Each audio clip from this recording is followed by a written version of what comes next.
Bienvenue sur CFC SEO, le podcast qui met en lumière ces chefs d'entreprise passés par la case de l'apprentissage. Un contenu à retrouver sur Apple Podcasts, Spotify et YouTube. Bonne écoute! L'apprentissage, c'est la première base qui te permet d'évoluer. On a la chance en Suisse justement de commencer par la fondation, qui est l'apprentissage, parler le même langage sur le terrain avec mes collaborateurs, parler concret, la rigueur, le travail bien fait. Donc c'est cette base que j'ai appris lors du CFC qui me sert aujourd'hui à motiver mes collaborateurs. Le CFC, c'était la première porte qui m'a permis d'ouvrir bien d'autres après. Donc c'était vraiment la base de mon évolution. Alji Dervizi, bienvenue. Tu es le directeur de la succursale genevoise de l'entreprise de nettoyage et entretien Honegger et surtout tu es passé par la case du CFC, un CFC agent de propreté, si je ne me trompe pas. Déjà, merci beaucoup pour l'invitation. Effectivement, je suis le directeur de la succursale de Genève chez Honegger. Et bien évidemment, j'ai commencé ma carrière par un apprentissage d'agent de propreté. Alors raconte-nous comment ça s'est fait, à quel moment l'idée de faire un apprentissage, elle est apparue? Alors, l'idée est apparue assez tôt. J'étais en fin de cycle d'orientation. Je voulais choisir une filière apprentissage. Je voulais du concret. Je voulais avoir ce contact avec les gens, apprendre un métier. Donc déjà au cycle, en fait, c'est là que tu as eu cette idée-là. Parce que ça, c'est rare, normalement, on pense à la voie royale, comme on appelle, collège. Donc toi, au cycle, tu avais déjà cette idée-là? Effectivement, en fin de cycle, c'est là que je fais mon choix de l'apprentissage. Mais tu te souviens du déclic? Qu'est-ce qui a fait que tu avais une connaissance qui avait fait un apprentissage, quelqu'un qui t'a inspiré? Alors, le déclic, c'était avec mon frère jumeau, qui est aussi dans le domaine de la conciergerie. Et on a un oncle à nous qui a une entreprise de nettoyage. On voyait justement l'évolution qu'il a eue avec justement créer son entreprise. On s'est inspiré, on a beaucoup discuté avec lui. Et avec mon frère, l'idée était de passer par l'apprentissage pour justement avoir une fondation solide et poursuivre après avec l'idée de créer notre entreprise. Ah, donc tu avais un peu cette idée d'être entrepreneur, hein, déjà à cet âge-là, Oui. adolescent. Et tes parents, qu'est-ce qu'ils te disaient à ce moment-là, adolescence, que tu étais déterminé à faire un apprentissage? Alors mes parents, bien évidemment, ils voulaient plutôt la voie académique.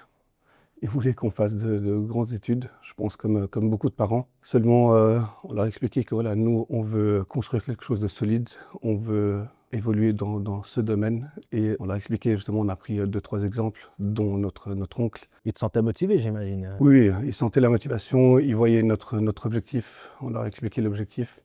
Et par la suite, ils étaient super contents avec les premiers succès que j'ai eus. Et tes amis, enfin ton entourage, là aussi, c'est pas forcément la voie qu'on choisit quand on est adolescent. Là aussi, qu'est-ce qu'on te disait? Mon entourage, 80% ont choisi des CFC aussi, puisque comme on était un groupe, on discutait énormément pour justement évoluer. Mais pour nous, en fait, c'était simple. La base, on doit connaître un métier. Quand on parle avec nos équipes, avec nos collaborateurs ou avec des clients, puisqu'aujourd'hui, de plus en plus, même côté clients sont formés, la base, c'est de parler le même langage.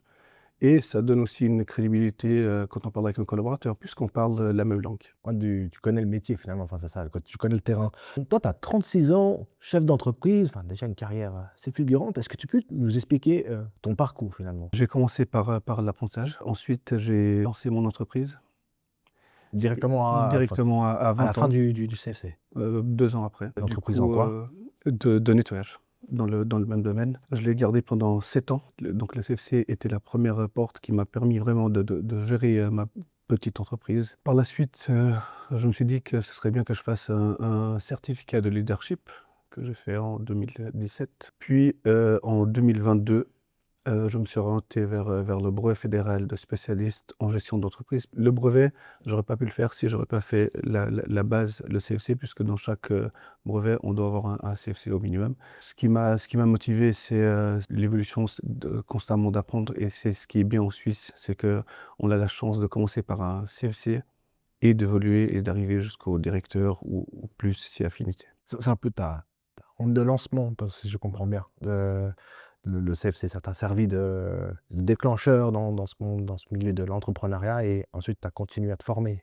Voilà, donc le CFC, c'est vraiment le premier des diplômes que j'ai eu, vraiment la base pour connaître le métier, pour parler opération, donc on parle vraiment le même langage. Les premières bases, on va dire, de mon management que j'utilise encore aujourd'hui sont vraiment du CFC.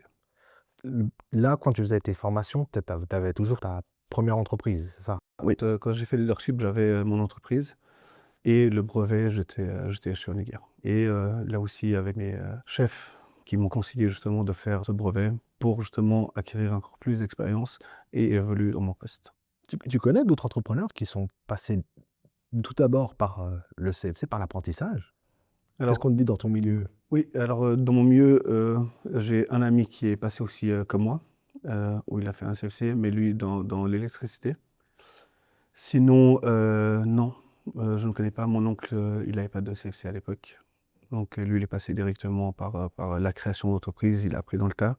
Mais qu'aujourd'hui, justement, il a formé ses collaborateurs et qui forme des apprentis. C'est assez atypique comme parcours. Généralement, enfin, le parcours académique aussi, non? J'imagine, c'est un peu ça. Je pense qu'un problème de communication et de perception, aujourd'hui, malheureusement pour la plupart des parents, c'est on doit faire des autres études pour être fier d'eux, ce qui n'est absolument pas le cas.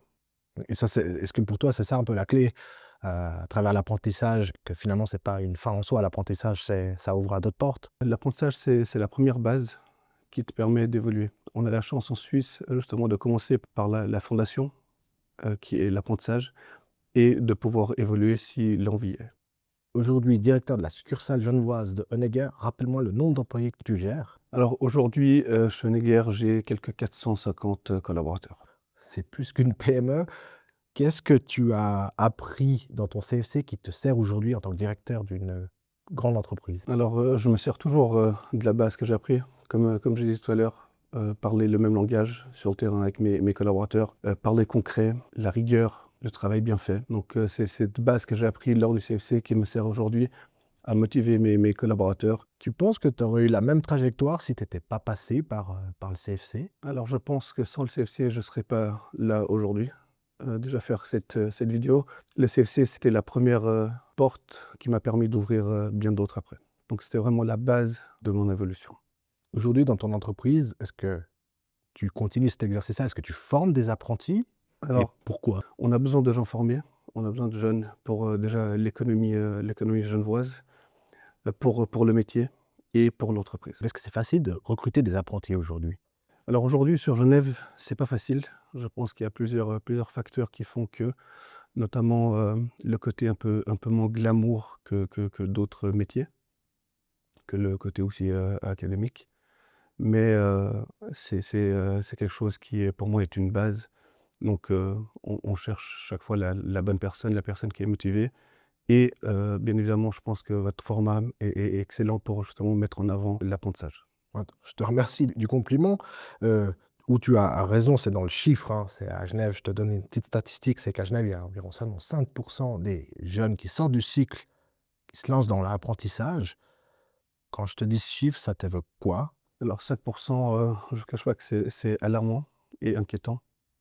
Ah, tu trouves inquiétant, pourquoi? Je trouve inquiétant puisqu'on parle que de 5% et pour le tissu économique, c'est très très important de commencer par un apprentissage. On a besoin de gens formés, de gens qualifiés. Ça serait quoi ta petite recette magique pour revaloriser l'apprentissage alors à Genève? Qu'est-ce qu'on devrait faire? Je pense qu'on devrait commencer par sensibiliser au plus tôt les jeunes, au début du cycle déjà. Sensibiliser les parents qui très souvent influencent un peu les choix des jeunes apprentis et mettre en place un peu plus de stages, de discussions, se renseigner, mettre en avant vraiment de l'apprentissage. Toi, à l'époque, c'était pas du tout le cas. Enfin, quand tu étais au cycle d'orientation, on te parlait du CFC? Non, absolument pas. Pour mes parents, c'était vraiment, il fallait faire des grandes études. Alors peut-être parce qu'eux venaient aussi du milieu.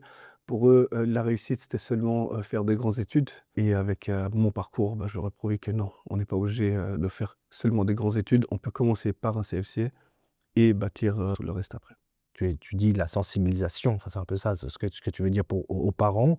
Qu'est-ce qu'on devrait avoir comme discours alors pour eux? Des exemples concrets. Je pense que c'est aujourd'hui, l'être humain a besoin de concret, de leur prouver que voilà, on a tout plein de personnes qui sont passées par la case CFC et surtout les sensibiliser que le plus important, c'est que leurs enfants prennent plaisir en fait à faire ce qu'ils aiment. On doit être derrière eux, bien évidemment, mais vraiment leur laisser en fait leur ouvrir les portes de tous les métiers et vraiment les laisser prendre le choix et les soutenir dans leur choix. Aujourd'hui, bah voilà, il y a cette nouvelle vague. Il y a évidemment le digital, mais il y a aussi l'intelligence artificielle. Comment tu vois, toi, l'avenir de la formation duale à Genève? Alors, c'est vrai que l'intelligence artificielle avec la robotique, nos métiers changent aussi, mais raison de plus d'avoir justement des gens formés, puisque dans chaque métier aujourd'hui, on s'adapte aussi à la réalité du terrain, dont notamment tout ce qui est robotique, et on a besoin de gens qualifiés